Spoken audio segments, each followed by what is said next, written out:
অচলাবস্থা কাটছে ভারত মার্কিন বাণিজ্যিক সম্পর্কে।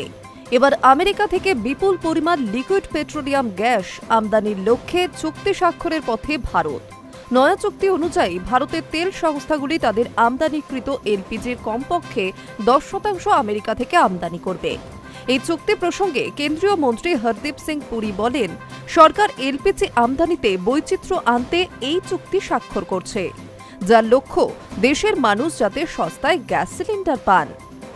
কেন্দ্রের বিবৃতি অনুযায়ী নয়া চুক্তির মাধ্যমে রাষ্ট্রায়ত্ত তেল সংস্থাগুলি 2026 সাল থেকে মার্কিন উপসাগরীয় উপকূল থেকে এলপিজি আমদানি করবে। মোট বার্ষিক আমদানির অন্তত 10% আমেরিকা থেকে আসবে। মাউন্ট বেলভিউ বেঞ্চমার্কের অধীনে এই এলপিজি আমদানি করা হবে। সেই লক্ষ্যে বিপিসিএল, আইওসি এবং এইচপিসিএল এর শীর্ষ কর্মকর্তাদের একটি দল আমেরিকা গিয়েছেন। চুক্তি চূড়ান্ত হওয়ার আগে সেখানকার তেল উৎপাদনকারী সংস্থাগুলির সাথে আলোচনা করেছেন।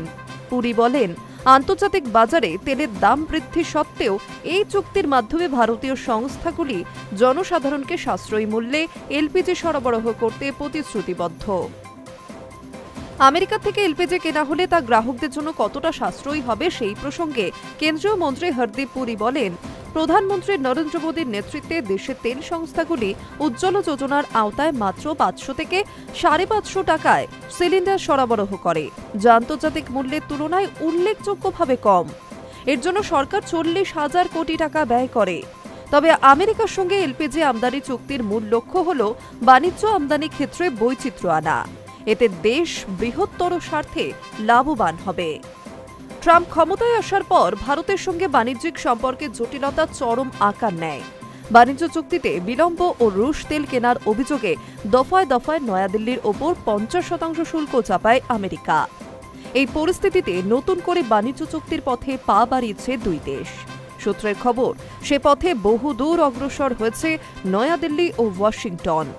শীঘ্রই ভারতের সঙ্গে চুক্তি সম্পন্ন হবে বলে আশ্বস্ত করেছেন খোদ ডোনাল্ড ট্রাম্প। এরই মাঝে জ্বালানি আমদানির ভারসাম্য বজায় রাখতে আমেরিকার সঙ্গে চুক্তির পথে ভারত। High news network.